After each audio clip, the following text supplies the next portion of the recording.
Tu es jeune et tu viens d'accepter le Seigneur Jésus-Christ comme Seigneur et Sauveur, ou tu as grandi sur les bancs de l'Église et y es actif.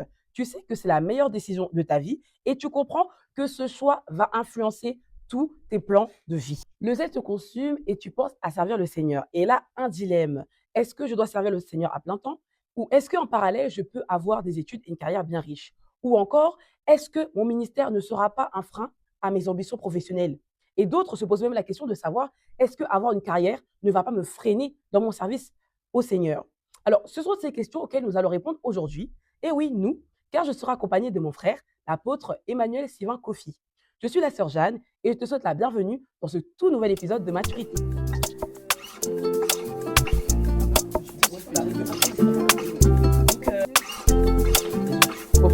Alors aujourd'hui, je sais que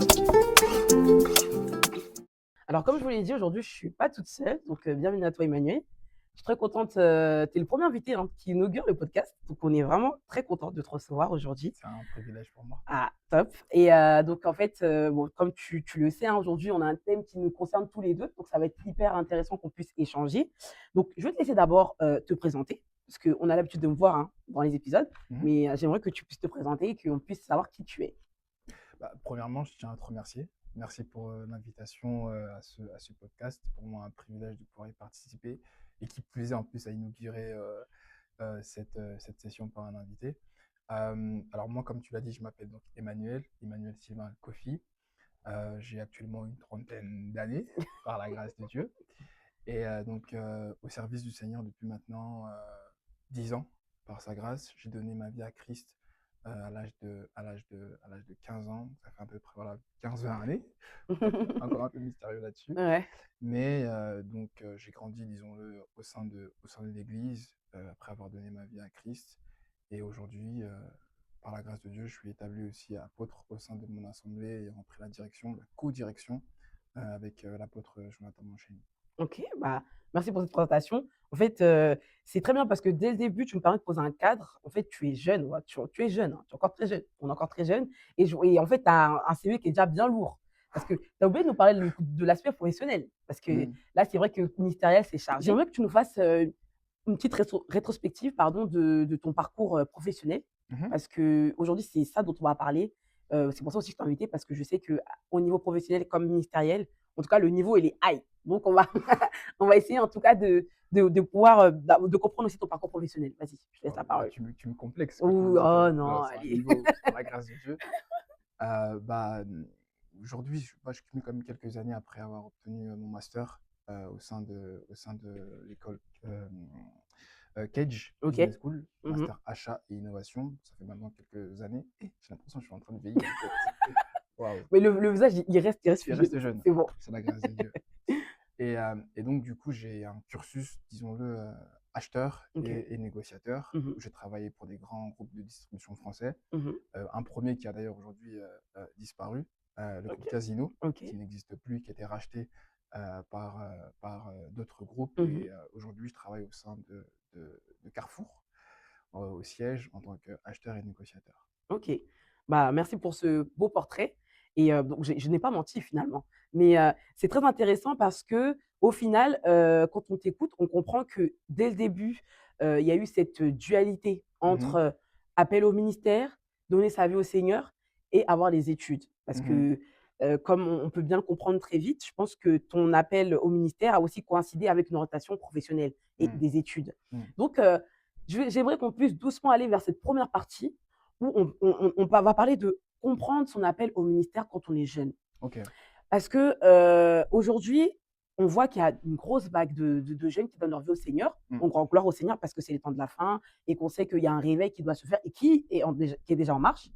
Et on voit qu'il y a de plus en plus de jeunes qui sont appelés aussi au ministère dans cette vague de conversion. Et je vois que souvent, il y a comme en fait, comme je l'ai dit en introduction, ce dilemme entre ok, je sers le Seigneur, mais est-ce que j'abandonne aussi mes projets professionnels? Alors, toi, à quel moment en fait tu as eu ce dilemme-là et comment en fait comment tu as eu des réponses en fait? Comment tu t'es dit ok, je peux servir le Seigneur, mais je peux aussi avoir une vie professionnelle, avoir un master, parce que Cage, c'est quand même une très bonne école de commerce parisienne. Donc, à quel moment tu as eu ces dilemmes-là? Waouh.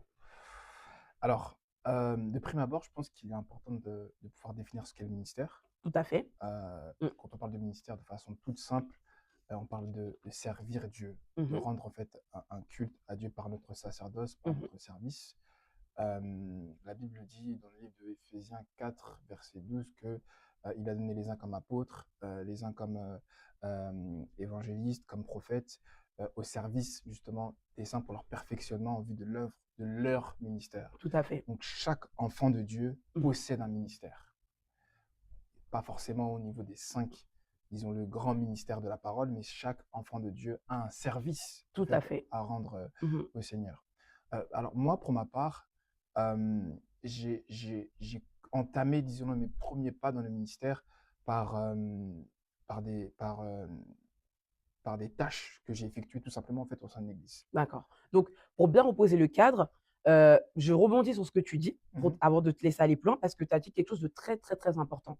Le ministère, il faut qu'on comprenne aujourd'hui, même pour tout chrétien, que le ministère ne se résume pas, en tout cas servir Dieu, parce qu'un ministère, c'est mm, d'abord servir Dieu. exact. Servir Dieu ne se résume pas à je me tiens devant la chair, je prêche, je prophétise. Non, le service de Dieu englobe plusieurs en fait autres champs.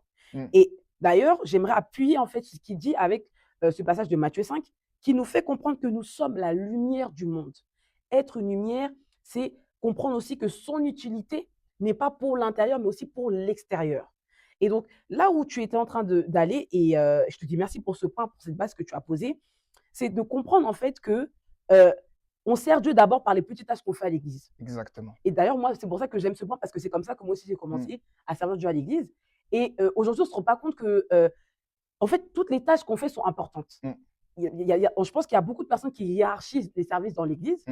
mm, Après, tout dépend aussi du cadre dans lequel on grandit mm, spirituellement, mais on ne devrait pas, en fait. mm, Et mm, c'est important de comprendre que chaque point a son importance. exactement. Donc, toi, tu as commencé avec quel type de service, par exemple, concrètement?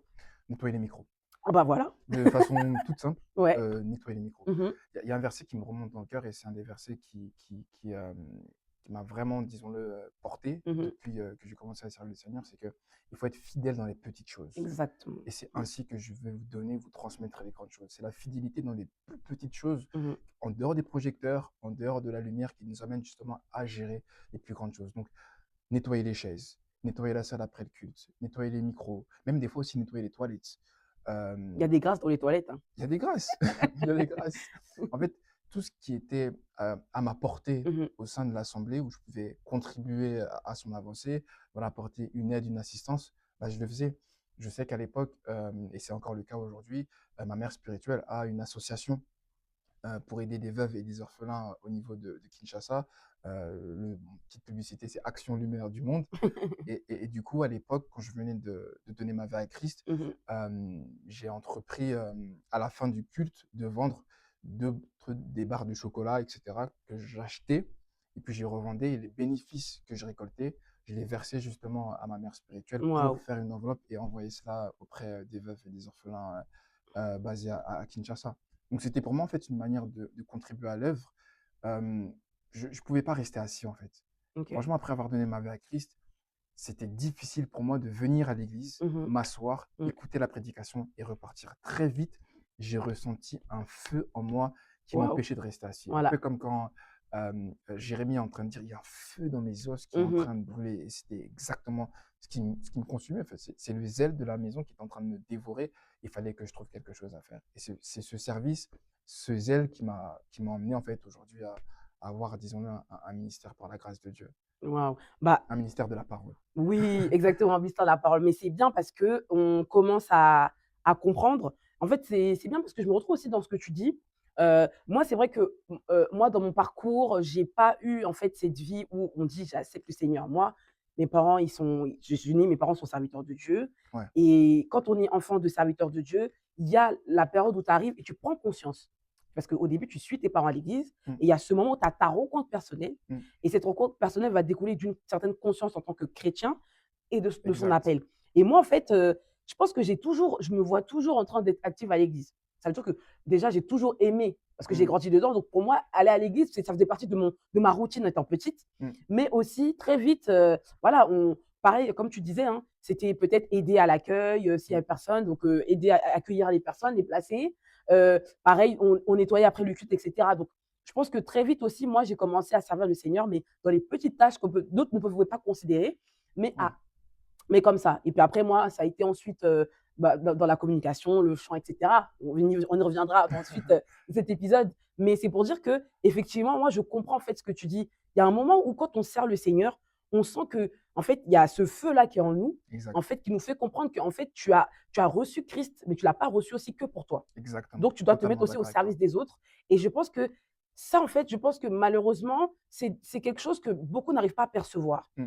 On n'accepte pas Christ pour être égoïste, mais justement pour être encore plus généreux. Exact. Et c'est pour ça que c'est très important dès le début, quand on est dans une église locale, j'avais parlé de ça récemment avec quelqu'un, Ok. à la fin d'une prédication qui était venu voir, me dit, mais tu as parlé de servir Dieu, mais moi je sais que je dois servir Dieu, mais je ne sais pas quoi faire. Mm. Et je lui ai répondu, je lui ai dit, bah, regarde, on a l'église, qu'est-ce qui manque dans l'église que tu peux apporter? C'est comme ça que tu Exact. vas servir. Je lui ai dit, Totalement c'est d'accord pas avec toi. forcément que tu dois en fait prendre le micro comme moi, mais regarde dans l'église, Mm. tu as un talent et ton talent peut servir à quelque chose dans l'église. Donc regarde en fait autour de toi, qu'est-ce qui manque? Est-ce Mm. qu'il manque d'une logistique? Il manque d'une organisation? Bah, fais en sorte de participer à ce que l'organisation qui manque, Yes. y soit, tu vois? Yes. Et je pense que c'est à ça que on doit tous tendre en fait. Mm. On doit pas tous chercher à faire les mêmes choses, mais parce que notre individualité, elle sert dans l'église aussi. Mm. Et ça, c'est très important. Bon, là, c'est une petite parenthèse, mais Mais je déjà, pense c'est une parenthèse très profonde. importante. Importante. Mais je pense que voilà, c'est très important. Et en fait, pour aller encore plus loin, il y a deux personnages dont on doit parler aussi. C'est très important. Ok. Et donc, déjà, notre exemple parfait, Jésus-Christ. Mm. Jésus-Christ n'était pas un chômeur. Hein, parce que des fois, quand on parle de chrétiens, je trouve que c'est un cliché aussi. Je ne sais pas si toi, Ouais. tu le vois, mais il y a souvent un cliché autour des chrétiens, que les chrétiens sont feignants, les chrétiens ne sont pas ceux qui réussissent, etc. etc. Très vrai. Est-ce que tu penses toi aussi ça? Moi, c'est un truc auquel je suis confrontée, mais est-ce que toi, tu penses ça aussi? Ouais, non, c'est vrai que dans l'imaginaire collectif, tu as cette impression où en fait, on va prier et tout va tomber du ciel. Voilà. Alors que c'est faux. Sinon, je pense que nos pays, Mm. aujourd'hui, seraient quand même assez bien avancés. Bon, je pense qu'il y a d'autres facteurs aussi Oh, qui rentrent en compte. exactement. Mais il y a vraiment cette idée où on se dit ouais, ok, par la grâce de Dieu, on prie le vrai Dieu, Mm, on sait intercéder, pour la plupart, on sait manifester des dons spirituels, mm. mais à côté de cela, il y a une grosse différence dans notre vie, justement, dans notre vie professionnelle. Et c'est vraiment, bah, disons-le, une carence qu'on peut retrouver au sein des communautés chrétiennes Mm. et qu'on doit justement travailler. Bah, c'est vrai et je rebondis sur ce que tu disais parce que bon, comme tu disais, nos pays, hein, parce qu'on est d'origine africaine aussi, hein. Ouais. Donc voilà, on peut pas cacher. Mais en fait, c'est vrai que, tu vois, moi, pour la petite histoire, quand je grandissais et ma mère me disait souvent que quand elle a donné sa vie au Seigneur Jésus-Christ, bah, en fait, on lui disait souvent que bah, être chrétien, c'était pour les pauvres. Mmh. Tu vois, donc Mmh. c'était une Mmh. mentalité qu'il y avait à l'époque aussi. Que donner sa vie à Christ, c'est vraiment quand c'est parce que tu es tellement en galère Ouais, c'est que vrai. finalement, c'est ta seule issue. Bah, gloire à Dieu pour cette issue. Mais Mmh. c'est vrai qu'il y a une certaine mentalité autour de ça, tu vois. Et pourtant, quand on regarde la parole de Dieu, pas mal de figures importantes de la Bible Était très riche. étaient non seulement très riches, mais aussi avaient une importance dans la société. Exact, Donc, ouais. je commençais, comme je disais tout à l'heure, avec Jésus. Jésus, il était Mmh. quand même charpentier. Mmh. Peut-être que les gens vont peut-être négliger, mais il avait quand même une activité professionnelle. C'est-à-dire qu'il savait aussi ce que c'était que gagner de l'argent. Mmh. C'est pour ça que bon, j'aime trop l'exemple de Jésus parce qu'il est l'exemple parfait d'être 100% homme aussi. Mmh. Il avait des réalités, il avait faim comme nous et il avait de quoi se nourrir. On a aussi l'exemple de Daniel. Moi, c'est un de mes personnages préférés de la Bible, après l'apôtre Paul, mais bon, bref. Mais avec Daniel, ce qui était très important, c'est que Daniel, il est un exemple non seulement d'excellence, Mmh. d'intelligence, mais aussi de non-compromission, en fait. Mmh. Tu vois ou pas? Mmh. Et ce qui est très important avec Daniel, c'est qu'on a l'exemple on peut pleinement en fait être aligné avec les préceptes bibliques tout en étant excellent parce il était vraiment au sommet en fait de l'État à l'époque. Mmh. Donc, je pense que c'est bien en fait que les jeunes chrétiens quittent en fait de ces clichés-là Mmh. et de ces idées reçues en fait. Malheureusement, on peut être confronté, toi aussi, tu es responsable des jeunes dans ton église, tu ne l'as pas dit, mais tu es aussi responsable des jeunes dans l'église, tout comme moi. Et je pense que ça fait partie aussi de notre travail respectif, nos travaux respectifs, de pouvoir aussi influencer les jeunes à comprendre que on est jeune aussi pour l'église, mais pour notre société.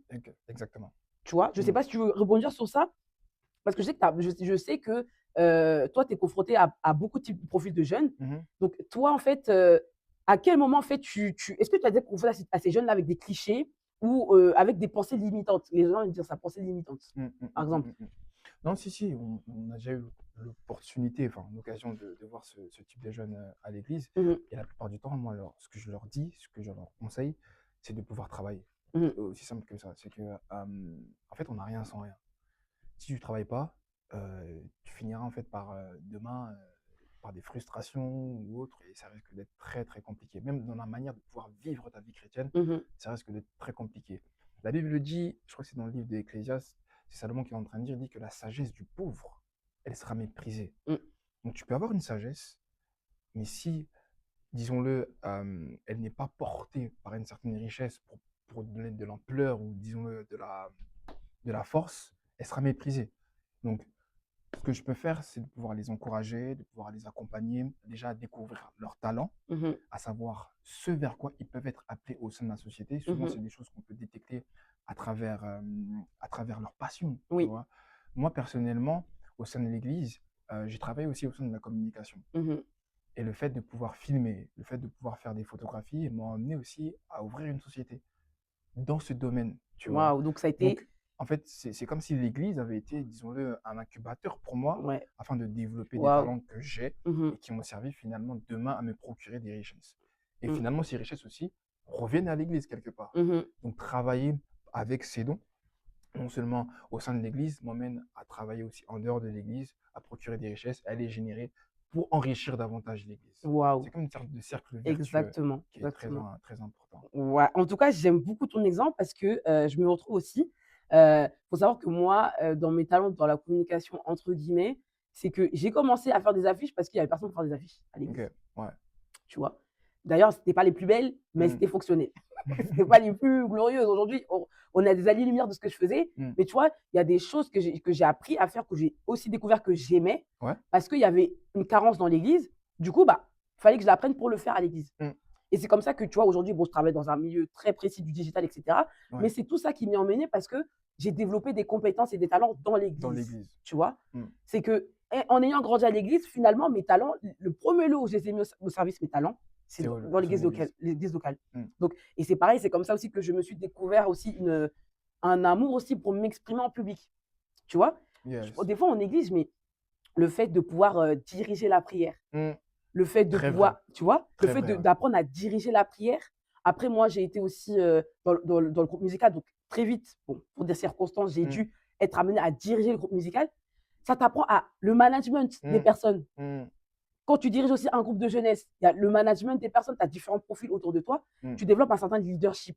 Tu apprends aussi à t'exprimer, Mm. à parler. Des fois, tu as une manière de t'exprimer. Tu penses que tout le monde t'a bien compris, mais en fait, en fonction du profil, tu as dit A, mais quelqu'un a compris X. Mm. Donc, c'est à toi d'apprendre à bien t'exprimer, d'avoir des idées précises et claires pour, en fait, à travailler à ce que le message soit bien compris. Bon, bref, tout ça pour faire comprendre que, en fait, c'est dans l'église qu'on apprend, en fait, c'est dans l'église qu'on apprend vraiment à éclore les talents. Et ces talents-là, en fait, ça nous conduit aussi à impacter la société. Bien sûr. Tout à fait Mmh. d'accord avec toi là-dessus. Mmh. Ouais, donc, il y a plusieurs types d'appels. Ouais. Aujourd'hui, tu peux être appelé au sein de l'Église, Mmh. à effectuer un ministère de la parole, mais tu peux être aussi appelé au sein des sociétés, OK. en tant que roi Mmh. et sacrificateur. Tout à Moi, fait. j'aime bien prendre cet exemple, c'est celui de l'apôtre Paul. Il était profond dans la parole, Mmh. il était profond dans la démonstration des dons spirituels. Mmh. C'était un apôtre que le Seigneur a puissamment utilisé et Mmh. pourtant, il était aussi fabricant de tentes. Tout à Ça veut fait. dire qu'il avait un business, il avait une entreprise dans laquelle il travaillait et pourtant son ministère fonctionnait très bien. Mmh. C'est peut-être l'un des ministères, si ce n'est pas le ministère qui a contribué le plus au Nouveau Testament, alors qu'il n'a même pas vécu avec Jésus. Tout à fait. Donc ça nous donne, je pense, une belle image d'un homme de Dieu ou d'une femme de Dieu qui peut à la fois assimiler le ministère et du coup la vie séculière en Mmh. tant que sacrificateur, mais aussi en tant que roi. Moi, dans mon cas de figure, ça a été, je t'avoue, ma sœur, un combat. Et jusqu'à aujourd'hui d'ailleurs, hein, c'est aussi un Mmh. combat parce que tu as cette passion-là pour le ministère et le ministère, ça prend du temps. Oui, Ça oui, prend du oui, temps. j'appuie. La prière, la méditation de la parole de Dieu, pouvoir aussi accompagner les âmes Mmh. et les différents jeunes que tu peux encadrer ou les personnes même au sein de l'église, pour Mmh. pouvoir les assister, ça prend beaucoup de temps. Et au-delà de ça, tu as aussi ta vie séculière. Donc, c'est vraiment tout un, en tout cas moi dans mon cas de figure, tout un équilibre que j'ai dû essayer de, d'implémenter ou d'intégrer à mon emploi du temps pour être le plus efficace là où on avait besoin de moi, à la fois dans ma vie séculière, mais aussi dans dans ma vie ministérielle. OK et moi, j'ai envie de te poser une question, ce qui est intéressant ici Après, si le Seigneur m'appelle à plein temps, bah, oui. d'ailleurs, il y a plusieurs prophéties qui vont aussi dans cette direction. Ah! Tu vois? Bon, Voilà, entre après parenthèses. dans la vie, c'est les saisons de toute façon. Ouais, Il y a des saisons où il exactement. La vie faut d'un homme pouvoir est faite de concilier les cycles. 2 et il y a un Exactement. moment aussi où le Seigneur va te dire à plein temps. Mm, Alors, moi, c'est vrai que c'est très intéressant ce que tu dis. Moi, la question que j'ai envie de te poser là, qui monte dans ma tête, c'est ok. à quel moment, en fait, tu t'es dit: «Il faut quand même que je fasse des études»? Parce que si on suit bien ton histoire, tu as Mm, connu le Seigneur très tôt, en fait. mhm, Donc, en fait, qu'est-ce qui t'a encouragé, qui t'a équilibré à te dire: «Bon, j'ai ce feu en moi, mm, mais en fait, parce que je ne peux pas aussi avoir ce feu que pour l'Église, il faut que j'aille aussi dans la société». mm. Parce que je me dis bien que aujourd'hui, la sagesse que tu as aujourd'hui, tu ne l'avais pas quand tu avais 16 ans, 17 ans. Exactement. On est d'accord? Ouais. Donc, quels sont les éléments qui t'ont aidé vraiment à être équilibré à ce niveau-là? Mm. En fait, on est des enfants de Dieu. Voilà. Mmh, On a un Père dans les cieux. mmh, C'est lui qui nous conduit. Si nous sommes véritablement enfants de Dieu, nous sommes conduits par son esprit. mmh Donc, il faut que le Saint-Esprit, Dieu, puisse te parler pour te dire, mon fils, ma fille, abandonne ta vie séculière, tes études pour te consacrer. Si ce n'est pas Dieu qui t'a parlé, et de façon par plusieurs voies, là je pense que je parle à des jeunes, mmh, que ce soit par prophétie, que ce soit par le canal d'un rêve, que ce soit par la voix aussi du Père spirituel, mmh, mais de manière concrète, si ce n'est pas Dieu, vaut mieux continuer ton travail. Et travailler aussi au sein de l'Assemblée. Parce que sinon, tu risques de t'aventurer dans un couloir, dans un domaine dans lequel le Seigneur, en fait, ne t'a pas mandaté oui, tout à et fait. ne t'accompagnera pas, et ça va se solder par plusieurs frustrations. Et aujourd'hui, on le Exactement. voit, Mmh, hein, tu as malheureusement en fait, de nombreux ministères qui sont avortés, oui, qui n'arrivent pas à pleinement éclore, même s'ils se donnent à plein temps, parce qu'en fait, ils n'ont pas été appelés à cela. exactement. Mmh, Et c'est en cela où je disais qu'il y a plusieurs types d'appels. mmh, Il y a de ceux qui sont véritablement appelés à être comme des Jean-Baptiste, 100% en fait dans le désert. mmh Et répentez-vous, race des vipères, etc.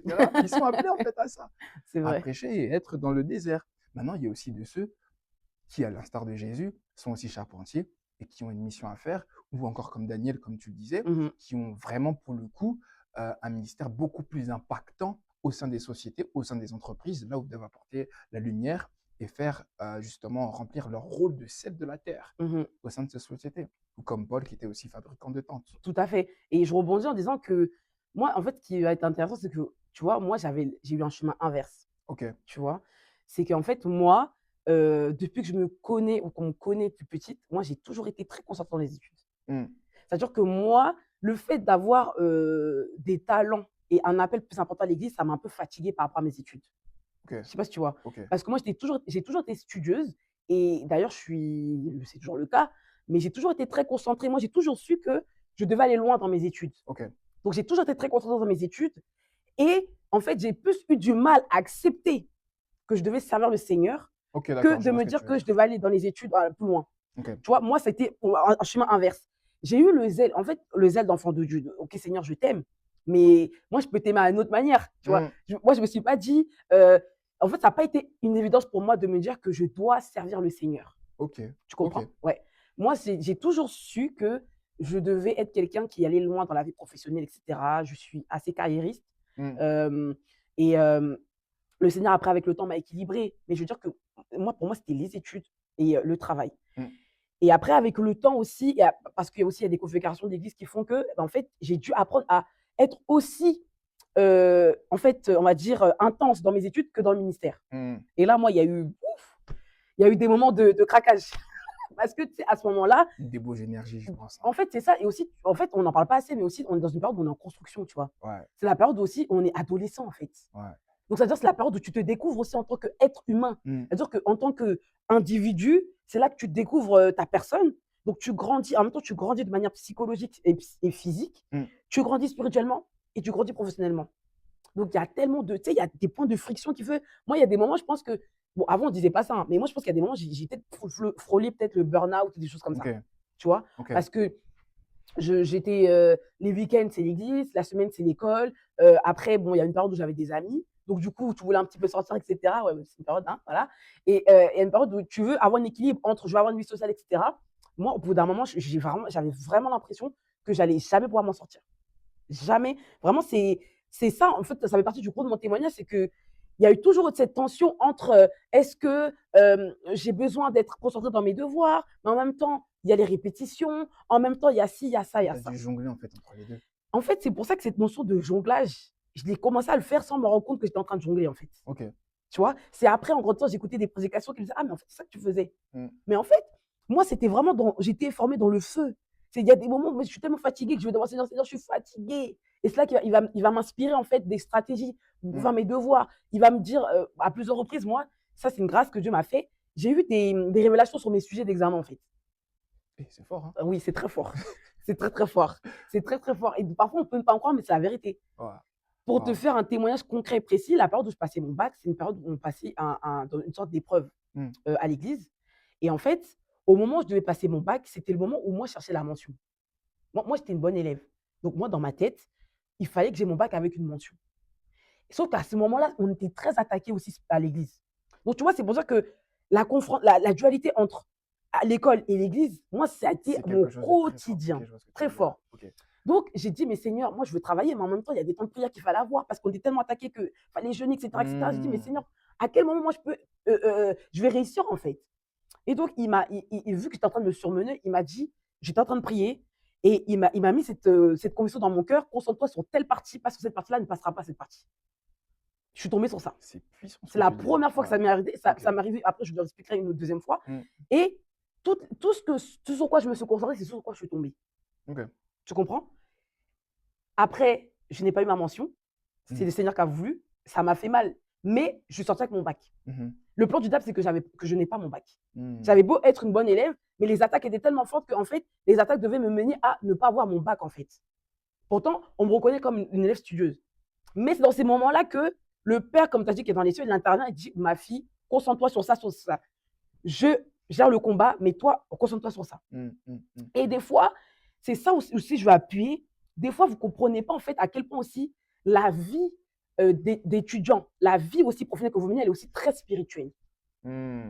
Si on ne comprend pas que en fait, les dons spirituels qu'on a à l'église, les parler en langue qu'on parle à l'église, c'est aussi parler en langue quand tu es dans la salle d'examen, c'est que tu n'as rien compris. Mmh. Mmh. Mmh. Il faut comprendre aussi que les dons, l'appel qu'on a, il est aussi pour le dehors et pour le quotidien en fait. Exactement. Et c'est à ce moment-là, moi, que j'ai compris qu'en fait, moi, j'ai une vie, en tout cas, moi, ma vie, ça doit être attaché aussi à l'œuvre de Dieu, en fait. Parce que je me suis rendu compte que la fidélité que j'avais dans l'œuvre de Dieu, c'est ce que Dieu aussi a utilisé pour me protéger de beaucoup de choses. Je ne sais pas si tu vois ce que je veux dire. Mmh. Le fait que, comme tu l'as dit, hein, être fidèle dans les petites choses, il y a des fois, je n'avais pas envie, il y a des fois, je n'avais pas envie de chanter, je n'avais pas envie de me présenter devant le peuple de Dieu. Mais si je ne le faisais pas, qui allait le faire, en fait? Donc, j'ai appris en fait à manifester un désintérêt en fait. Je ne sers pas Dieu pour mon intérêt à moi, mais je sers Dieu pour son intérêt à lui. Donc, je mets de côté en fait mon envie. Je dis bon, parce que en fait, des fois, on dit j'ai pas envie, mais en fait, c'est pas son problème au Seigneur en fait. Quand on sert Dieu, c'est Seigneur, je m'abandonne. Quand on dit Seigneur, Mmh. tu es mon Seigneur et mon Sauveur, il faut apprendre à abandonner aussi sa volonté en fait. Donc, j'ai appris très vite et à mes dépens à me dire, OK, là, j'ai pas envie, mais Seigneur, des fois, pour le nombre de fois, je ne peux pas le compter. Je dis, Seigneur, Seigneur, là, c'est chaud. Je me sens pas bien à l'intérieur. J'ai beaucoup de dilemmes, mais Seigneur, je dois te servir. J'abandonne ça et on réglera les problèmes plus tard. Et là, tu Ah, fais le service, tu vas adorer le Seigneur. Tu vas conduire la louange, tu vas conduire. Parce que quand tu as la louange, tu dois. Si toi-même qui conduis la louange, là, tu n'as pas une vie, une joie, c'est mais les gens, ils vont compliqué, pas danser. tu pourras Tu rien peux pas. transmettre. Si toi-même aussi, quand tu adores, il n'y a pas de profondeur, mais tu ne pourras pas conduire le peuple dans la profondeur. Donc, c'était vraiment pour faire comprendre qu'il y a toutes ces dualités-là dans lesquelles j'ai été, mais j'ai été vite confrontée aussi à, tu sais, on parle de santé mentale, etc., etc. Dépression, Pression aussi. OK, Est-ce que OK. toi, tu l'as ressenti aussi à un moment dans ton parcours, ces pressions-là? Tu sais, il y a un Mmh. moment où tout est équilibré, mais il y a un moment aussi, Mmh. il y a des déséquilibres. Alors, comment Mmh. Mmh. tu Mmh. t'es Mmh. confronté à ça? Alors, moi, je t'avoue que c'est peut-être pas aussi profond que Oh, toi. arrête. Non, c'est très profond ce que tu es en train de dire. Sur la partie, on va dire, plutôt scolaire, Mhm. mais j'ai plus ressenti cette pression plutôt sur l'aspect, parce que j'ai peut-être pas dit, mais sur l'aspect entrepreneurial que j'ai eu. Ok. Parce que j'ai eu à un moment donné de ma vie, donc une période, on va dire, entrepreneuriale, où je me Mhm. suis lancé à mon propre compte. Mhm. Donc j'ai quitté le cadre salarial, où Mhm. je me suis lancé à mon compte, et là, c'est différent. Souvent, on se dit en tant qu'entrepreneur, on va gérer son temps soi-même, on pourra se lever à n'importe quelle heure. C'est faux. Et ça, Tellement c'est faux. c'est des vérités comme ça dans l'imaginaire C'est collectif très qui faux. sont très, très fausses. Bien au contraire, on travaille beaucoup plus. J'ai travaillé beaucoup plus que quand j'étais salarié. Il faut se discipliner 2 fois plus aussi. Ah oui, ah oui, ah oui. Bon, aujourd'hui, je suis revenu dans le cadre salarial. Demain, je sais que je repartirai dans le cadre entrepreneurial, mais c'était une expérience hyper enrichissante pour moi. Oui. Hyper enrichissante parce que, en fait, j'ai dû travailler, j'ai dû me surmener, j'ai dû me challenger, j'ai dû défier ma pensée. Mmh. Et ça a aussi amené une certaine pression. Parce qu'à côté de ça, il y avait toujours l'église en fait, qui était là. Néanmoins, le fait d'avoir été à mon compte m'a permis d'avoir une meilleure gestion de mon temps. OK. Et je pense que dans le cadre salarial, c'est là en tout cas moi, pour moi, l'un des je dirais pas des défis que j'avais, c'était vraiment la gestion du temps. OK. De travailler de 8 heures jusqu'à 19 heures. Et ça, c'est quelque chose de super important parce qu'au final, tu rentres à la maison ou même tu vas à l'église, tu es fatigué. Ça, c'est Et c'est réel. mmh, mmh, mmh, Tu mmh. travailles du lundi au vendredi, surtout quand tu as un poste à responsabilité, Mmh. comme le mien, par exemple, en tant que cadre et acheteur, tu fais face à des négociations qui peuvent être très difficiles, des échanges qui parfois voilà, peuvent être très difficiles. Il y a des sommes d'argent qui sont aussi assez importantes. Donc, il y a toute une pression comme ça, déjà émotionnelle, que tu as au niveau du travail. Et quand tu arrives aussi à l'église, bah, tu dois faire part de cela Mmh. et travailler comme si de rien n'était, Mmh. tu vois? Donc, j'ai appris à grandir avec. Le fait d'avoir été confronté à ça Mmh. m'a permis de gagner aussi en maturité et à passer au-delà des différents états d'âme, des différentes émotions que je pouvais J'ai pas ressentir. envie, je suis fatiguée, nin nin. Ouais, ouais, Mais mais en du fait, coup un peu comme toi, mais ouais. ça s'est traduit Mmh. autrement, Mmh. tu vois? Mmh. J'aime ce que David est en train de dire. David il dit: «Ô mon âme, pourquoi es-tu abattu au-dedans de moi?» tu Mmh. vois? Mmh. Parce que, en fait, à un moment donné, en tant que serviteur de Dieu, si tu restes dans le cadre de ce que ton âme ressent, Mmh. tu vas pas servir le C'est Seigneur. vrai. Tu ne serviras pas Dieu parce que ton âme, en fait, elle est fluctuante. Un coup, elle bascule vers l'esprit, un coup, elle bascule vers la chair. Oui. Ça fonctionne pas, tu vois. Mmh.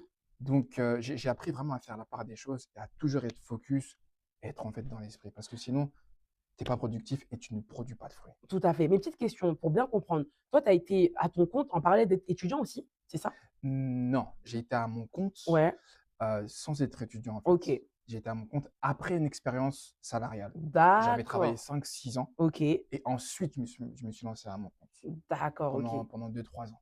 OK et pour revenir sur la période où tu étais étudiant, c'est une période en tout cas, ce que tu dis, c'est très important et je reviendrai dessus. Mais sur la période où tu étais étudiant, est-ce que, tu as été en alternance ou tu as eu des stages, tu Oui, as j'ai fait une travaillé en parallèle? alternance. Ouais. Et en fait, tu as été aussi serviteur. Donc dans ces 3 périodes-là, est-ce que tu arrivais aussi parce que là, quand on est dans la vie active après diplômé, c'est Mmh. un autre niveau aussi de pression, tu vois? Ouais. Mais cette pression-là de, tu sais, quand tu cours vers un diplôme, tu cours vers, une reconnaissance professionnelle et qu'il y a aussi le ministère, Mmh. toi, ça a été quoi tes difficultés dans cette période-là? Mmh.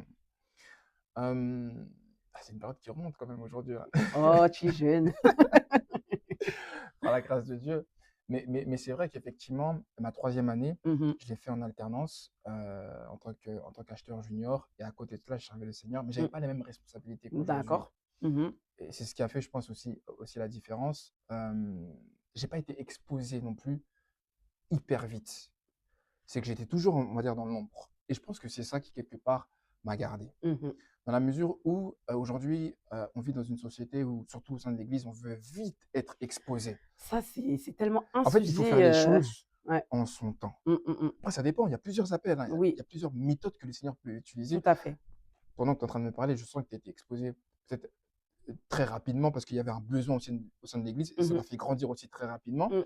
Moi, dans mon cas de figure, hem, disons-le, une croissance qui a suivi, on va dire, son cycle et son timing, tu Mmh mh. vois. Donc, j'ai pas eu autant de difficultés par rapport à cela. J'ai suivi mon cursus normal avec mon alternance. À côté de cela, j'allais à l'église. Mmh mh. Je suivais les. En fait, j'étais vraiment dans une période, disons-le, d'enrichissement, de cumul de Je connaissances. vois ce que tu veux dire. Ouais. Je venais à l'église, je prenais des notes. J'allais à la prière, j'apprenais à prier, en fait, en quelque sorte, tu vois. Mmh. Et après, justement, j'ai basculé dans le ministère. Et après, en fait, j'ai grandi en OK, même temps. c'est moi qui ai connu le feu. Non, mais c'est bien, hein. Non, mais c'est très J'ai bien. eu à la C'est fois, très bien. bah, j'ai grandi, j'ai eu mon bac, j'ai eu mes mes différents diplômes et au fur Ouais. et à mesure, j'ai monté, on va dire, progressivement, Mmh. tu vois, dans mes 2 aspects à la fois spirituels et aussi social et professionnel, OK. tu vois? Ah, Donc je pense qu'il faut vraiment pas mettre la charrue avant les bœufs, je suis tout à fait il faut d'accord avec toi. avancer avec son temps et ça permet de après bon, il y a plusieurs cadres, hein, tu vois? Par exemple, quand tu me parles de ton cas de figure, je trouve que c'est exceptionnel parce qu'aujourd'hui, la femme que tu es aussi, Mmh. c'est le produit de ce que tu as traversé comme feu, Mmh. tu vois? C'est Et vrai. Dieu sait pourquoi il fallait que tu puisses aussi passer par là, Ouais, c'est vrai. tu vois? Parce qu'il y a des responsabilités souvent qu'il veut donner à des personnes qui sont très jeunes, mais il faut qu'elles puissent passer par des temps, on va dire, d'épreuves. Parce que les responsabilités que les personnes C'est vrai. que ça bon, Ah! je sais pas, je sais pas si je vais dans le prophétique ou pas, mais des responsabilités que tu vas Ah! recevoir, des fois OK. très jeune, un peu comme Joseph à 8 ans, Mmh. il faut que tu passes quand même par, disons, certaines épreuves qui vont te tailler, te Mmh. façonner Mais pour ton destin, en fait. oui, c'est vrai que maintenant avec du recul, voilà, ça fait partie de l'histoire et cetera, hein. Je sais pas que je prends plus il y a plus de blessures à ce niveau-là, tu vois? Mais OK. ça fait partie de mon histoire, je peux pas Mmh, le nier. mmh, Parce que moi, tu vois, moi dans mes études, voilà, on a pareil, hein, je suis allée jusqu'au master. Moi, j'ai un diplôme d'ingénieur d'affaires. OK. D'accord? Donc, moi, j'ai commencé, bon, moi, j'ai commencé bon, le bac, après j'ai fait un BTS, après le BTS, j'ai fait un bachelor Mmh. et après, bah, j'ai fait les années de master OK. et là aussi, c'est un témoignage aussi pour moi, hein, parce que comme je l'ai dit et je pense que c'est si je le dis, c'est que c'est pas prévu, mais si je le dis, je pense que ça va parler à quelqu'un. C'est que moi, je pense que toutes ces années que j'ai semées dans les ministères, je les récupérées aussi dans ma vie professionnelle, Waouh! dans la manière dont j'ai été bénie, en fait. OK. Pour bon, et aujourd'hui, je me construis toujours, hein, je suis pas encore arrivée quelque part, mais je veux dire que dans le petit parcours que j'ai, ne serait-ce qu'avoir des alternances. Moi, tu sais, quand on a des alternances aussi, on va pas se mentir, c'est parce qu'on peut pas payer nos écoles. Mmh, C'est une réalité. mmh, On n'a pas les moyens de pouvoir de payer une école avec un certain niveau de revenus. mmh. Donc moi, je sais que j'ai toujours confié mes challenges au Seigneur, il m'a toujours répondu. Moi, tu vois, il a compris, enfin, c'est lui qui m'a créé. Il sait que j'aime travailler, j'aime le fait de pouvoir aussi professionnellement m'épanouir. Mmh. Et de la même manière, donc j'ai appris aussi, parce que du coup, moi, j'ai appris aussi à aimer servir. Parce Yes. que moi, j'ai d'abord servi avant d'aimer servir, Mmh. tu vois? Et donc, vu qu'après j'ai appris à aimer servir, finalement, j'ai commencé à vraiment me mettre, corps et âme dedans et Mmh. je l'ai récupéré les grâces après. Parce que j'ai Mmh. trouvé toutes mes alternances, même quand, il y a ma première alternance, je l'ai trouvée une semaine avant ma rentrée. OK. Donc après, j'ai eu la deuxième sans pour autant chercher. J'ai trouvé ma deuxième alternance avant la fin de la première année. Enfin bref, Ouais. le Seigneur a fait grâce aussi. Mmh. Tu vois? Donc c'est vraiment pour faire comprendre que, en tout cas, la manière dont vous êtes obéissant à sa parole, c'est comme ça aussi qu'il nous bénit. Yes. Donc voilà, et c'est comme ça aussi qu'il permet de trouver un équilibre entre la prière et tout ce qu'il y a à faire aussi Mmh. dans son église. Alors, je vois qu'on a des très forts témoignages et je bénis le Seigneur pour ça. Parce que je vois qu'on a les parcours qu'on a vraiment sont très riches et je pense que ça peut bénir vraiment le plus grand nombre. Et j'aimerais que vraiment on puisse aller sur tu sais, des conseils plus pratiques, OK. tu vois? Qu'on Ouais. aille en fait, par rapport à des situations qu'on a vécues, avoir des conseils plus pratiques. Par exemple, tu sais, comment tu as appris franchement, moi c'est une question, comment tu as appris vraiment à tu l'as dit, tu avais un problème de priorisation et d'organisation. Mmh. Aujourd'hui, je pense que tu es un homme organisé, Mmh. serviteur de Dieu que tu es. Mais comment tu as réussi à arriver jusque-là en fait, ce niveau d'organisation que tu as aujourd'hui? Mmh. Planification. OK, En fait, de façon toute simple, hein, ouais. pratico-pratique, l'art de la planification. Mmh mh. Avoir un agenda. Mmh. Chaque minute compte. Chaque seconde est importante. Et c'est ce que la Bible dit. La Bible dit racheter le temps. Mmh. Et vraiment, au fur et à mesure que j'ai eu à grandir dans ma vie professionnelle, dans ma vie sociale, dans ma vie, aujourd'hui, une vie maritale, par la grâce de Dieu, dans ma vie aussi spirituelle, en fait, il faut apprendre à prioriser, à savoir ce qui est important, mais surtout aussi à planifier. Moi, j'ai un agenda papier, où Ouais, pareil, j'écris moi je en suis team fait, papier, hein. ouais, je suis très papier. Après, des fois, pour avoir quand même quelques rappels sur mon téléphone, Mmh mh. je me mets aussi voilà, certains rappels dans mon calendrier digital. Mmh. Mais en fait, chaque début de mois, j'essaie de prendre semaine par semaine et de savoir quelles sont les tâches que je vais effectuer, qu'est-ce que je dois mettre en place comme action pour arriver à ces tâches. Déjà, de un, pour ne pas oublier, et de deux, en fait, pour avoir une sorte de cursus, tu vois, de programme de rétro-planning pour moi interne, afin de ne pas être débordé. Parce qu'on est vite débordé, tu Mmh. vois. Bon, aujourd'hui, effectivement, il y a l'église, il y a le ministère, il y a le travail. Et demain, il y aura aussi des enfants que je vais devoir gérer. Exactement, hein. Comment est-ce Ouais, que je vais faire, tout à fait. tu vois? Ouais. Il y a des personnes qui ont réussi. Mmh. Aujourd'hui, je pense que nous aussi, on n'est pas, disons-le, moins bêtes qu'eux, par exemple. Enfin, parce que moins réfléchi qu'eux. Donc, on Mmh. peut aussi y arriver, tu vois? C'est une question d'organisation, mais surtout, je pense, d'anticipation. Ouais. Non, je suis vraiment d'accord avec toi parce que, moi, pour le coup, en tout cas, je suis complètement alignée sur ça Mmh. parce que je pense que le fait d'avoir plusieurs casquettes comme ça, en fait, ça t'impose, en fait, d'être organisé. Tu pas le choix. Et Tu je as pense pas le que choix. et tu sais qu'en fait, pour aller encore plus loin, je pense que le manque d'organisation, c'est ça aussi qui conduit des fois à des burn-out et Bien cetera. sûr, bien Et sûr. je pense que c'est pour ça que moi, très vite, j'ai compris qu'il fallait que si j'étais pas organisée, en fait, ça me tuait, en fait. Mmh. Le manque d'organisation, ça tue parce qu'on se rend compte que, bon, comme tu as dit, le temps, en fait, le temps, c'est quelque chose qu'on ne récupère jamais. Mmh. Bon, on est chrétien, on sait qu'on rachète le temps. Dieu nous fait gagner, nous ramène les temps qu'on a perdu. Ça, on sait, de manière prophétique et voilà. Mais de manière concrète, en tant qu'être humain au quotidien, le temps, quand il est parti, il est parti. Mmh. Donc, en fait, il faut savoir. C'est pour ça que et c'est pour ça d'ailleurs que je vais introduire déjà le sujet sur la prière aussi. J'ai un sujet qui me remonte à Vas-y, l'esprit. dis-moi. En fait, et c'est quelque chose qui est très présent, je pense, chez les jeunes, Oui, c'est la procrastination. exactement. Mmh. Et ça, c'est en fait, c'est un fléau. Mais c'est un démon, hein. Faut pas aller loin. Oui, mais en fait, c'est un esprit. C'est clairement un Oui, esprit, tu vois. oui, C'est un esprit qui combat nos destinées. oui. Le fait de pouvoir procrastiner, de remettre à plus tard, Mmh. à demain, à la journée qui suit, ce que tu dois faire maintenant, Oui, mais tu vas jamais le réaliser, en fait, tout tu à vois. fait. Et il y a comme voilà, une sorte de paresse comme ça, de flemmardise dans laquelle les jeunes sont et qui leur empêche de faire des grandes réalisations et des exploits. Donc, ça, c'est pour ma part, en tout cas, un des fléaux qu'il faut vraiment combattre en Tout tant à que fait. jeune. Et c'est pour ça, tu vois, quand la parole, elle nous enseigne de devancer l'aurore. Ouais, Tu ouais, vois? ouais, Le fait de exact. devancer l'aurore, Exactement. des fois, on se dit: «Oh purée, me lever tôt pour prier, la flemme». Ouais, Mais en ouais, fait, ce que vous vous rendez pas compte, c'est que derrière le fait de devancer l'aurore comme la parole nous l'enseigne, il y a un secret, en fait. ouais. Quand tu te lèves tôt, tu contrôles ta journée. Mmh. Déjà, tu Très commandes déjà profond. spirituellement, Ouais, ouais, parce ouais, qu'on va venir sur la prière tout de suite, ouais. mais déjà, le fait de te lever tôt, c'est commander ta journée. Mmh. En fait, tu donnes pas l'opportunité à Satan, en fait, d'influencer ta journée. Tu m'ôtes les mots de la bouche. Tu vois ou pas? Ouais. Voilà. Tu te lèves, tu influences sur la journée et finalement, quand tu te lèves tôt, tu as le temps de t'organiser pour planifier. Mmh. Et c'est comme ça que, au final, ta journée, tu la subis plus, en fait, tu diriges ta journée. Mmh. Et c'est là qu'on arrive sur ce sujet-là de la prière aussi. Mmh. Parce qu'en fait, je pense que le socle de la réussite de tout cet équilibre-là, Mmh. c'est de comprendre d'abord que rechercher premièrement le Mmh. royaume et la justice de Dieu et Mmh. toute chose vous sera donnée par-dessus. Mmh. Mmh. Parce que tout ce qu'on a dit, c'est très bien et c'est nos parcours. Mais au final, nous, qu'est-ce qu'on a compris? C'est que Dieu devait être le premier d'abord. Exact. Tu vois? Mmh. Donc, si dans cette journée-là, dans ce flot de vie qu'on a, le Seigneur n'a pas une heure de temps de prière, n'a pas de temps où on a de l'intimité avec lui. Mais en fait, tout ce que tu as programmé pardon, comme carrière, etc., mais c'est zéro en fait. Mmh. Tu vois? Exact. Mais moi, la question, c'est du coup, toi, ta vie de prière, comment tu as réussi à la construire en fait en étant jeune? Mmh. Parce que, pas maintenant que tu es diplômé, etc., hein, mais dans l'adolescence. Parce que je le sais qu'aujourd'hui, il y a beaucoup de jeunes qui peinent à prier. Ça, c'est quelque chose que moi, je le vois au quotidien. La Mmh. prière, c'est très compliqué pour beaucoup de jeunes.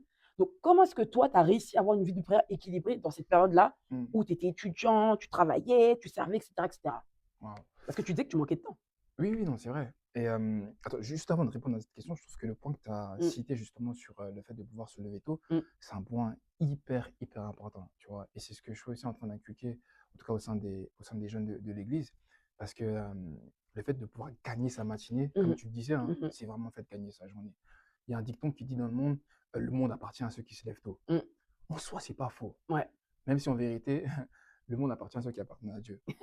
c'est vrai. Mais en fait, se lever tôt, c'est gagner du temps. Mmh, Et même la plupart des riches aujourd'hui qui ont atteint des certains niveaux de richesse te le diront. En fait, ils ont tous une morning routine en termes de tâches, en termes de planification. La plupart des grands PDG, des grands entrepreneurs se lèvent entre 4 heures et 5 heures. Ils ont le temps de pouvoir faire déjà une journée mmh. avant la journée. Oui, c'est vrai, Et tu prends forcément de l'avance. c'est vrai. Donc, et c'est un principe que j'ai au fait appliqué dans ma vie de prière, Mmh, tu vois. Le fait de pouvoir me dire, OK, est-ce qu'il faut que je puisse me cadrer une heure précise ou même ne serait-ce que 30 minutes mmh, quand j'étais encore dans la période des études, des examens, je me dis, alors là, au niveau de cette journée, j'ai tel cours que je dois faire, tel devoir que je dois rendre, mais sur cette journée, je sais que je peux me caler mercredi ou encore jeudi, 1 heure le matin entre 6 heures et 7 heures ou entre 5 heures et 6 heures, par exemple. mmh. Et j'avais aussi des jours que je dédiais en fait au jeûne. Je sais que le mercredi, c'est dédié en fait à mon jeûne et à ma prière. Et c'était comme Waouh, ça. sur certaines périodes, jusqu'à ce que bah, le Seigneur me dise peut-être d'arrêter ou de continuer, d'augmenter. Mais j'avais vraiment des jours que je dédiais, j'avais une discipline personnelle. Waouh, On n'est pas des super-héros, ça tu c'est vrai. vois. C'était pas facile tout le Mmh, temps. mmh, mmh, Si je te dis, ah, vraiment, j'ai respecté tout ce que je me disais de pouvoir faire, je vais te mentir. mmh. C'est faux. Néanmoins, par la grâce de Dieu, en étant vraiment soutenu par le Saint-Esprit, disons, je réussissais tout de même à garder ce rythme, tu vois, à essayer de garder cette cadence. Mais il y a des hauts et des bas, Oui, ça c'est tu vois. vrai Il y a des et hauts et c'est et des bas. c'est c'est la vie, hein. Oui, Ça c'est comme ça, c'est tu comme vois. ça. On est aussi des humains, Ouais, faits de chair et faits de sang, même si effectivement nous sommes spirituels, mais on mais n'est pas des esprits, c'est on est vrai dans un corps. et il y a un très une clé que tu as donnée là, sur Mm, lequel je veux rebondir. En fait, c'est que moi, ce que je comprends, c'est que tu as construit ton emploi du temps autour, en fait, de ton temps à Dieu.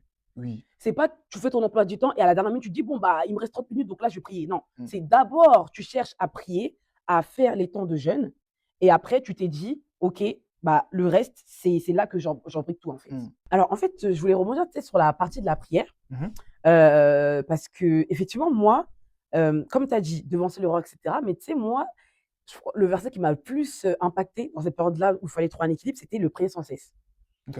Parce qu'en fait, moi, je culpabilisais parce que j'avais du mal à en tout cas, aujourd'hui, je suis très matinale, mais avant, tu sais, quand tu jongles avec ton alternance, l'activité à l'église, et puis les études et faire les devoirs et cetera, Mm, moi, j'avais du mal à me lever, en tout cas plus tôt que ce que je ne devrais. mm, Et donc du coup, c'est là que le Seigneur, il m'a enseigné sur prier sans cesse. En fait, Jeanne, si tu as pas prié le matin dans ta chambre, prie quand tu es en train de marcher pour aller au travail, en fait. exact. Tu vois? Et c'est là que j'ai appris vraiment que, en fait, j'avais par exemple, il y avait un moment, j'avais pratiquement 1 heure de trajet, parce que bon, quand on est en banlieue pour aller voilà, à l'autre bout de Paris, j'avais quand même 1 heure de trajet. Bah, le Seigneur il m'a enseigné, bah, tu as tes écouteurs, mets une prédication dans tes oreilles, mets une adoration et sois en prière. Sois en Mm, prière. J'étais pas encore trop dans le don du parler en langue à cette période-là, mais j'étais en esprit, en fait, j'étais en train de prier quand je marchais.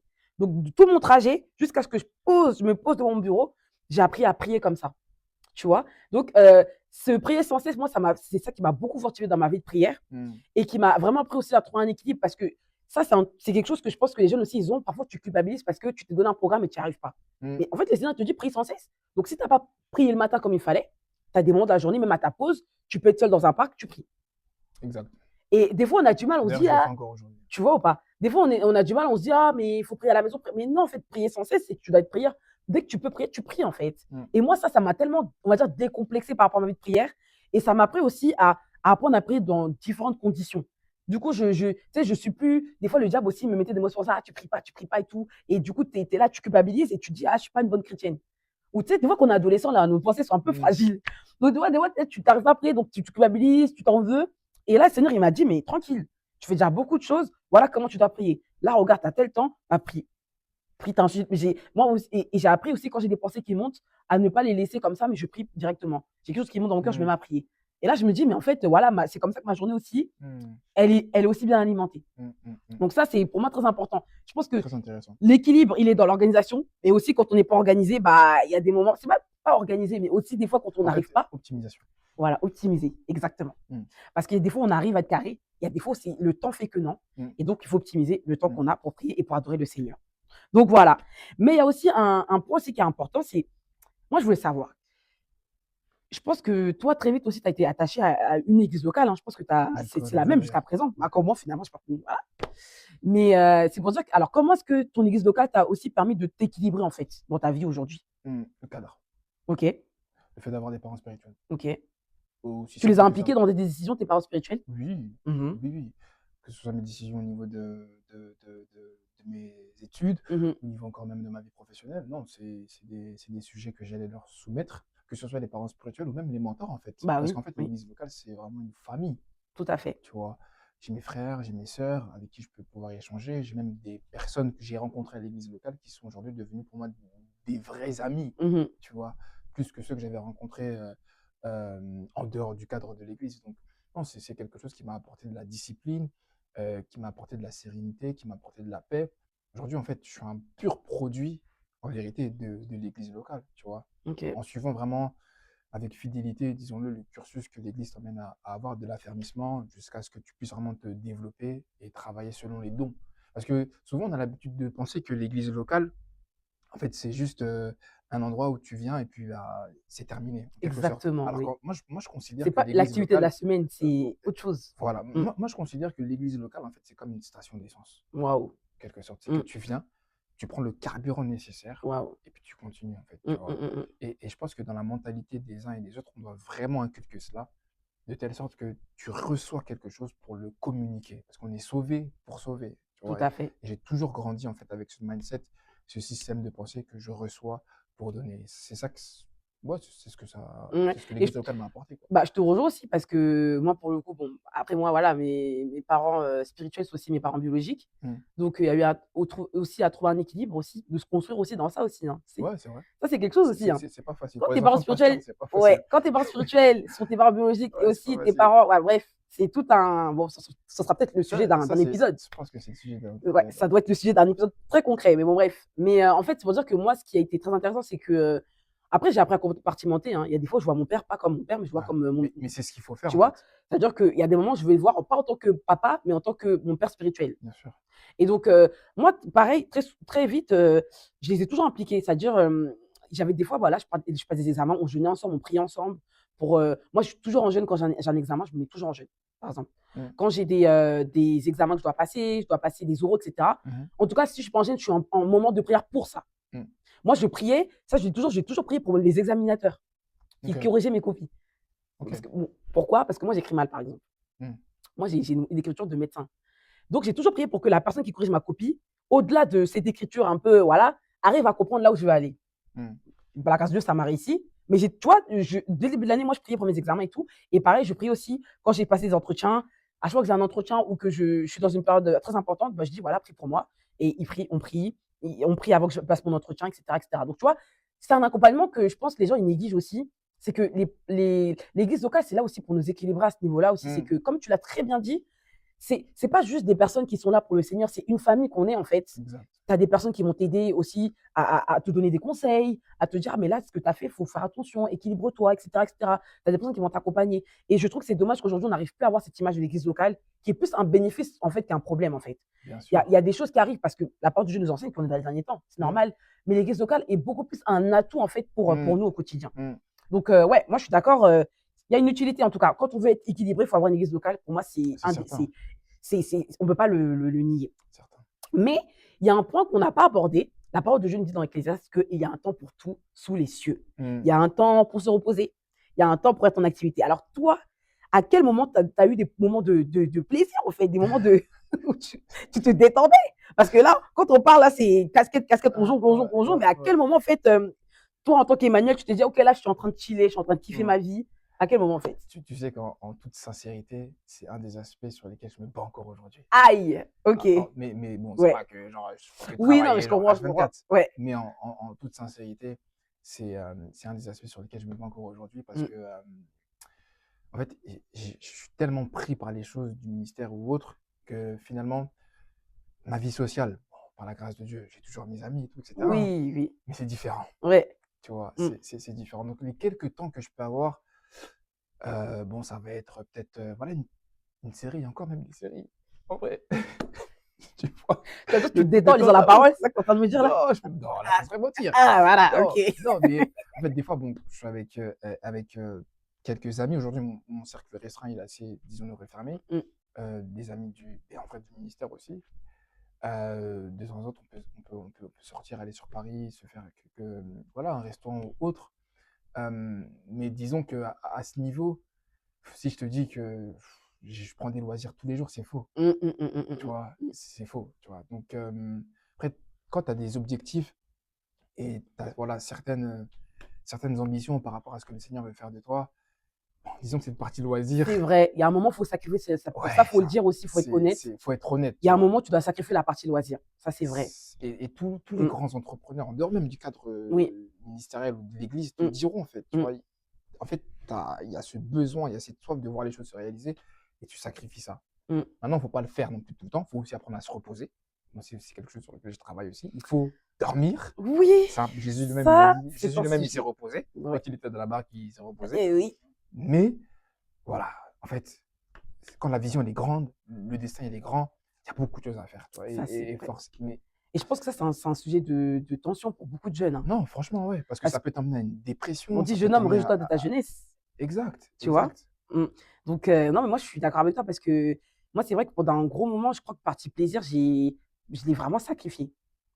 Mmh. Déjà, je pense que le fait que je me sois aussi beaucoup mis dans l'œuvre de Dieu, ça m'a permis d'épurer mon cercle restreint. Bon, maintenant, bon, bref, c'est un sujet, mais on va dire qu'au niveau amical, c'est un autre sujet. Parce qu'en fait, finalement, Après, il faut prendre des décisions. il faut prendre des décisions, mais en fait, il faut dire que moi, dans mon cas, en fait, il faut prendre des décisions, mais il faut dire que moi, dans mon cas, euh, ma vie m'a imposé de n'avoir que très peu d'amis, en fait. Aujourd'hui, je peux pas. Aujourd'hui, en fait, même quand moi j'ai voulu en avoir, Mmh. bah, en fait, les circonstances ont fait que c'est m'a fait comprendre que, en fait, Jeanne, ces personnes-là ne sont pas de ton côté, ma belle. Tu vois ou Mais pas? c'est Enfin, certain, ouais. les circonstances ont fait que les personnes même que tu pouvais chérir en tant qu'amie, Mmh, bah, en fait, Léna me dit: «Mais non, en fait, c'est mieux que tu déposes parce que sinon après ce qui va t'arriver, tu vas lire l'heure», comme on dit. mmh, mmh. Et j'ai vécu ça. Donc en fait, c'est vrai qu'à un moment, j'ai dû, sacrifier le loisir, mais après, pareil, je pense que ça, c'est un truc de femme aussi. Moi, j'ai pris mon plaisir à prendre soin de moi, par exemple. OK. Les moments de détente que j'ai, bah, je m'occupe de mes cheveux, hein, il y en a beaucoup, voilà. Mais voilà, je prends soin de voilà, en fait, vous rigolez, mais en fait, quand je fais mes soins pour mes cheveux, c'est des moments de détente pour moi-même. Je suis OK, en train de réfléchir, c'est un moment de relax parce que je suis toute seule, en fait. OK. Parce que tu sais, quand tu es actif comme ça, tu es pas souvent seule. Ouais, ouais, ouais, Quand tu ouais. es sollicité beaucoup, tu es pas souvent seule. Donc moi, quand je me fais en salle de bain, que je fais mes soins, que je fais mes masques Mmh, pour le visage, et cetera, mais moi, c'est un moment que je kiffe, en fait, mmh. parce que soit j'écoute une prédication, bah oui, je me détends en écoutant des prédications, ou j'écoute aussi des vlogs, et cetera. Tu vois, enfin, le fait de bah, après, c'est un titre que je peux donner à des sœurs, hein. Je pense que le fait aussi de travailler à prendre soin de soi aussi, ça fait partie aussi du bien-être, en fait. Mmh. Et je vois des fois, on néglige. Bon, il y a des gens qui sont plusieurs écoles, il y a des gens qui pensent que plus on est négligé, plus il y a le Saint-Esprit en nous, mais en fait, pas du tout, en fait. Le fait de prendre soin de ça, ça participe aussi à un équilibre aussi à l'intérieur. Et moi, c'est ça moi qui m'a fait tenir à un moment, en fait. Tu sais, le Mmh. fait d'avoir des moments où Tu je prends soin m'occupe de de toi, en moi, je fait. prends soin de moi, bah, ça me Ouais. fait du bien. Et Mmh, je me suis détendue. Même si j'ai peut-être pas le temps forcément d'aller au cinéma, et cetera, mmh, bah, en fait, le fait de prendre le temps, au moins si je prends soin de moi, ça me va, bon, tu vois. mmh. Après, pareil aussi, bon, on aime manger, donc on va au restaurant, et cetera. Ouais, Mais moi, ce que j'ai vraiment développé, par contre, c'est peut-être l'amour pour le voyage. OK. Quand je voyage, Après, il faut les finances pour ça aussi, hein. oui, bon, bref, ça, c'est un autre sujet. Mais ce qui est sûr, c'est qu'il y a un moment, en tout cas, il y a un moment où tu sais, le fait de voyager, ça me permet de couper, C'est en fait. sûr. Ah, ça, Tu c'est te sors du certain. cadre, ça fait du bien. Mais c'est sûr, c'est certain. Et d'ailleurs, je prie le Seigneur qui me bénisse encore plus pour que je puisse voyager encore plus. Mais tu vois, ça, c'est des trucs que j'aimerais que les jeunes vraiment ne négligent pas ce genre d'amour, en fait. Ouais, Genre, c'est pas parce que tu sers le Seigneur, c'est pas parce que tu as appelé au ministère que, en fait, tu dois oublier qui tu es, en fait. ouais. Faut pas se perdre, en fait, dans ce qu'on est. Parce que, pareil, on a une personnalité. Enfin, quelqu'un peut être extraverti, peut être un peu plus réservé, mais c'est pas pour autant qu'il doit s'éteindre parce qu'il sert le Seigneur. Ah oui, oui. Faut qu'on apprenne aussi à cultiver notre unicité, notre authenticité aussi quand on Mmh, sert le Seigneur. Donc, si tu aimes voyager, c'est pas un péché de voyager. mmh. Si tu aimes prendre soin de soi, au contraire, c'est important. Si tu aimes, par exemple, pâtisser, bah, pâtisse. Si tu aimes, je sais pas moi, faire des montages, faire des pâtisseries, etc., faire des montages, fais-le. Parce que c'est hyper important, en fait, de pouvoir aussi s'épanouir dans d'autres choses. C'est vrai. Et le loisir n'est pas un péché. Donc, c'est vrai qu'on est honnête. Quand on Mmh, sert le Seigneur, le loisir, c'est pas quelque chose que tu auras, pas beaucoup de temps pour le loisir. Mais comme on disait tout à l'heure, d'optimiser le temps. Dans le temps que tu as, apprends à trouver un temps où tu peux te détendre et où tu peux aussi bah, rire, rigoler, faire mmh. des blagues, etc. Il y a des personnes qui pensent que, bah, il y a des personnes aussi qui n'aiment pas l'humour, mais bon, ça, c'est un autre sujet. Je sais pas, je pense qu'il y a des personnes qui présentent le ministère comme quelque chose de très rigide, très, je Mmh. sais pas, très. Alors que non, en fait, on est des êtres humains et quand on sert le Seigneur aussi, il y a notre personnalité qui joue aussi. Exactement, ouais. Donc, si toi aussi, si as un côté un peu, tu fais des blagues, bah, fais-le aussi. Il faut Tu peux justement aussi mettre ça en avant, travailler. quoi. Tu vois. Ouais, ouais. Donc, c'est hyper important. Il y a aussi, je pense aussi, le côté du sport. C'est très Ouais, c'est important. pas faux. Ouais, très C'est pas important. faux. Moi, je sais que dans un autre, je vais faire quelques footings et ça me fait vraiment du bien. Si ce n'est aussi parfois, on fait quelques fives avec des amis ou avec lesquels on se retrouve. Et ça me fait aussi beaucoup de bien, tu vois. Mm, Je ne le fais pas autant régulièrement que je le faisais auparavant, peut-être une fois tous les 4 mois ou tous les 3 mois, mais ça fait du bien en fait, tu vois. mm. Donc ça, c'est aussi super important. Bon, je pense que les femmes prennent soin de leurs cheveux et les garçons vont au football. Ouais, c'est vrai. Non, mais c'est important. C'est important, mais aussi, il y a un point sur lequel bah, je voulais qu'on termine dessus pour cette partie, c'est, euh, tu sais, il y a quelque chose aussi qu'on dit pas assez. Hmm. Moi, c'est que j'ai appris à dire non aussi. Ok, ouais, c'est vrai. À dire non. Hmm. Parce que je pense qu'il y a des fois, en fait, tu sais, à l'église, il peut y avoir, enfin, il y a tellement de programmes que si toi, tu apprends pas à dire non, là, je peux pas, Hmm. en fait, tu te laisses embarquer et en fait, tu te retrouves pas, en fait. Hmm. Et je pense qu'il y a des gens, et ça, je pense que ça, c'est un fléau aussi qu'on voit aussi dans les églises. En fait, dire non, c'est pas une insulte, en fait. Il y a des manières de dire non. Mmh. Parce que je dis pas: «Ah non, j'ai pas le temps, je suis occupé», non.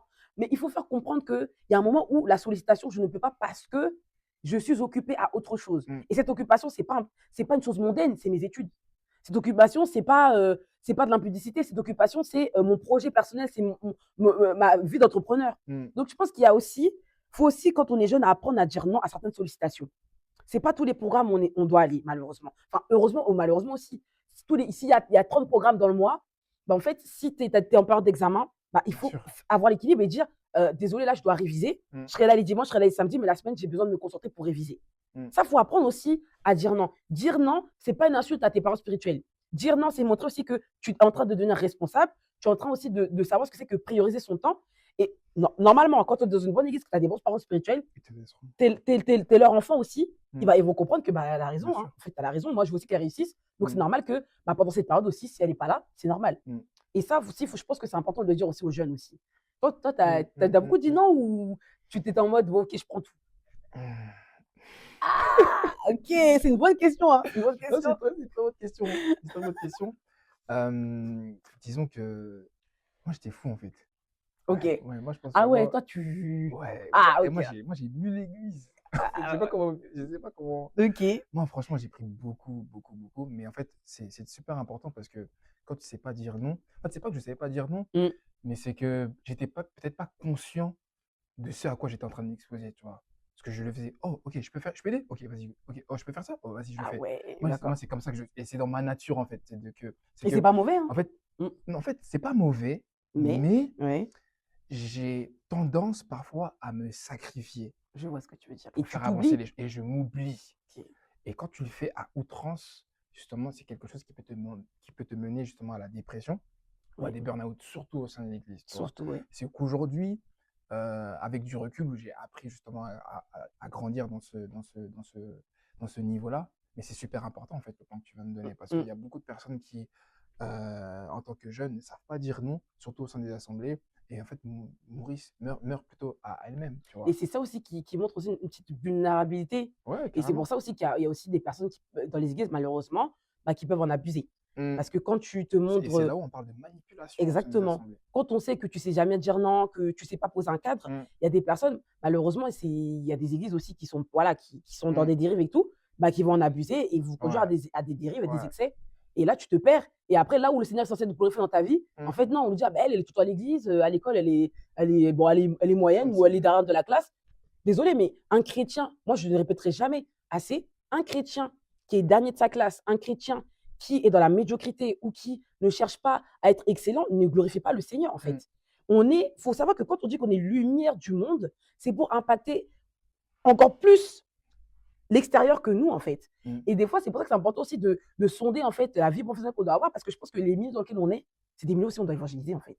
Et ça, on ne Mais le dit pas clairement, assez. oui, oui, bien Tu sûr. vois ou pas? Ouais, Je pense bien que sûr. c'est pour ça qu'il y a des personnes, des fois, vous disiez que vous avez l'impression, pardon, vous dites que bah, quand j'évangélise, ça n'a pas d'impact, etc. Mais en fait, toi, tu dois évangéliser dans ton cabinet d'avocat, en fait. Mm. Tu dois aller évangéliser dans ton milieu ministériel. Tu dois aller évangéliser dans le milieu de la mode. Tu dois aller évangéliser dans plein de secteurs qui existent. Et toi, en fait, comme tu t'es dit, OK, bah, j'ai tel, on va dire, j'ai tel, enfin, on va dire, j'ai telle facilité que j'ai abandonné quand je me suis mise au Seigneur. Si le Seigneur il t'a dit ça, gloire à Dieu, mais s'il ne t'a pas dit de laisser, toi, tu as laissé, comme on disait tout à l'heure, ça crée en nous des frustrations. Mais sans te couper, je pense que l'Église doit aussi grandir dans la capacité à identifier les appels. Exactement. Parce qu'aujourd'hui, en fait, chacun veut devenir ministre de Dieu, C'est vrai.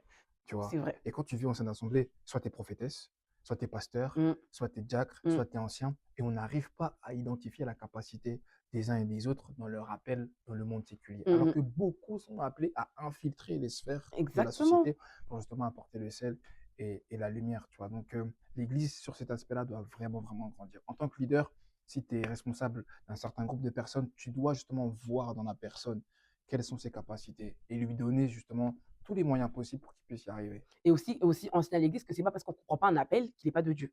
Exact. Parce qu'il y a beaucoup de jeunes qui manifestent des dons, particuliers, Heu, moi, je le vois, enfin, j'aime beaucoup, il y a des comptes que je suis sur les réseaux, je vois, hein, des personnes qui sont dans le mannequinat, mais Mmh. qui montrent que le mannequinat, ça peut être aussi quelque chose de beau quand Mmh. tu le fais bien. Il y a des personnes aussi qui sont appelées dans des domaines très Ouais, particuliers. ouais, très divers, c'est Donc vrai. c'est pour ça qu'il faut aussi que les églises aussi évoluent pour comprendre qu'un appel, c'est pas parce qu'on ne le comprend pas qu'il est pas de Dieu. Mmh. Il y a des personnes qui ne comprennent pas que, bah, quelqu'un a un appel très particulier et on veut l'enfermer dans une case. Comme moi, je ne maîtrise pas ce domaine-là, bah, j'enferme la personne dans ce Mmh. domaine-là. Et là, en fait, on est en train de tuer un appel, en fait. Et ça, c'est dommage. Ça, c'est dommage parce qu'aujourd'hui, je pense que moi, je crois qu'il y aura des présidents en France qui seront chrétiens. On a besoin de psychologues chrétiens. On a besoin Bien sûr. on a besoin Mmh. en fait, vraiment de personnes vraiment qui sont remplies de Saint-Esprit, qui sont nées de nouveau, mais qui sont dans des Mmh. domaines particuliers. Mmh. Et si on est dans une église qui nous éteint, c'est pas possible. C'est franchement, c'est tellement profond ce qu'on est en train de partager. C'est aussi, en fait, en lien avec les programmes qu'on leur donne, C'est vrai. tu vois? Quels C'est sont vrai. les programmes? C'est Quels sont vrai. les messages? Quelles sont les prédications? Mmh. C'est tout cela, en fait, sur lequel il faut essayer de travailler pour amener le peuple et les différentes personnes, les jeunes, à découvrir leur identité, leur appel et à fonctionner selon les dons que le Seigneur leur a donnés, tu vois? Waouh! Bah, en tout cas, pour moi, ça, c'est les mots de la fin. Pour moi, ça, c'est parfait. OK. Parce que, en tout cas, ce que tu as dit, ça résume exactement en tout cas, c'est de tout ce qu'on a dit et j'étais très contente aujourd'hui d'être avec toi. Ça a été, Pareillement, un bon moment et je pense pareillement. que, finalement, on a dit beaucoup de choses, mais c'est Saint-Esprit qui a conduit Yes, et j'en suis très, très ravie, en tout cas.